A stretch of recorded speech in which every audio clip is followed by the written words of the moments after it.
Hello guys, आज हम आपके साथ में मुद्रा की मांग का तीसरा दृष्टिकोण यानी फ्रीडमैन का दृष्टिकोण प्रस्तुत करेंगे।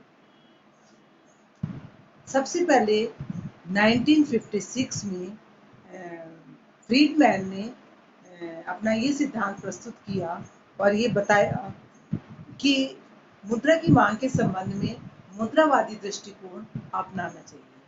कहने का मतलब ये है कि 1956 में मिल्टन फ्रीडमैन ने मुद्रा की मांग के संबंध में जो विचार प्रस्तुत किए उसे क्वांटिटी थ्योरी ऑफ मनी और रीस्टेटमेंट के नाम से जाना गया।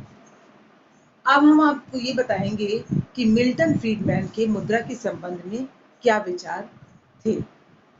मुद्रा की मांग के संबंध में इन्होंने ये बताया, फ्रीडमैन ने ये बताया कि मुद्रा का मूल्य जो है वो मुद्रा की मांग से प्रभावित होता है। मुद्रा का मूल्य किससे प्रभावित होता है? मुद्रा का मूल्य मुद्रा की मांग से प्रभावित होता है।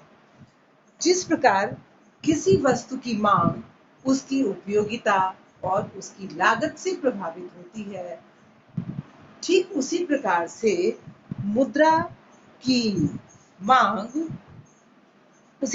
मुद्रा की मांग भी इन्हीं कारणों पर निर्भर करती है। जिन कारणों पर वस्तु की मांग निर्भर करती है, उन्हीं कारणों पर मुद्रा की मांग भी निर्भर करती है। फ्रीडमैन ने मुद्रा को एक वस्तु माना है।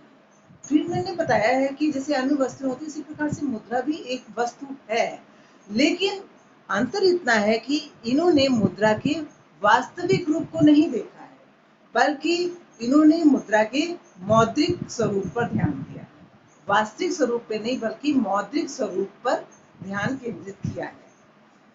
इनका जो मुद्रा की मांग के संबंध में सिद्धांत है, क्वांटिटी थ्योरी ऑफ मनी और रीस्टेटमेंट, इसके 10 मूल फैक्टर्स हैं, 10 बेसिक फैक्टर्स हैं। इनके पूरे सिद्धांत में 10 मूल तत्वों को शामिल किया है। वो मूल तत्व कौन से हैं, आज आपको हम ये बताएंगे। इनके सिद्धांत का पहला मूल तत्व है मुद्रा की मात्रा। मुद्रा की मात्रा कितनी होगी, ये दो बातों पर निर्भर करता है। पहली बात ये कि जनता के पास मुद्रा की मात्रा क्या है, और दूसरी बात कि मुद्रा की चलन गति क्या है, वेलोसिटी ऑफ मनी क्या है। इन्होंने वेलोसिटी ऑफ मनी को मल्टीप्लायर के रूप में बताया है। वेलोसिटी ऑफ मनी को ही इन्होंने मल्टीप्लायर का नाम दिया है। दूसरा फैक्टर है इनकम। इनकम कितनी होगी, ये राष्ट्रीय आय पर निर्भर करता है। जैसे जैसे राष्ट्रीय आय बढ़ती जाएगी, वैसे वैसे लोगों की मनी इनकम में वृद्धि होगी। तीसरा तत्व है आय गति। आय गति का मतलब ये है कि ब्याज की दर, लाभांश और कीमत में, तीन बातों में, किसमें ब्याज की दर, लाभांश और कीमत में जैसे जैसे वृद्धि होगी, वैसे वैसे आय की गति अधिक होगी।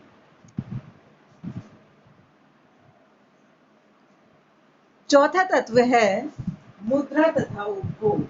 जैसे जैसे इन तीनों में यानी कि ब्याज की दर, लाभांश और कीमत स्तर स्थिर रहेगा, तब तक मुद्रा और उपभोग भी स्थिर रहेगा। पांचवा तत्व है मुद्रा, रोजगार और मजदूरी।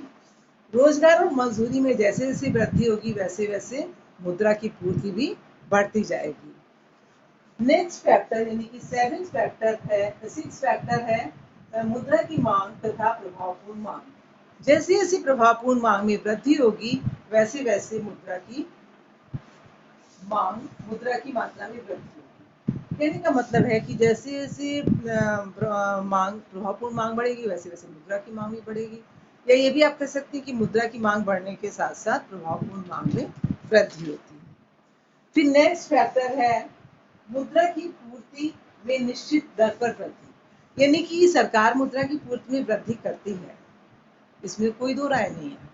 सरकार ही मुद्रा चलन में मुद्रा डालती है, लेकिन सरकार को ये पहले से सोच लेना चाहिए, सोच विचार कर मुद्रा चलन में डालनी चाहिए कि कितनी मुद्रा की पूर्ति उसे करनी है। क्योंकि मुद्रा की पूर्ति अगर वो आवश्यकता से अधिक करेगी सरकार, तो इन्फ्लेशन की प्रॉब्लम होगी। आवश्यकता से कम करेगी तो डिफ्लेशन की प्रॉब्लम होगी। इन्फ्लेशन डिफ्लेशन ना आए, विकास होता रहे, इसके लिए सरकार को क्या करना चाहिए, कितनी मुद्रा की पूर्ति करनी है इसकी पहले से अनुमान लगा लेना चाहिए। नेक्स्ट पॉइंट है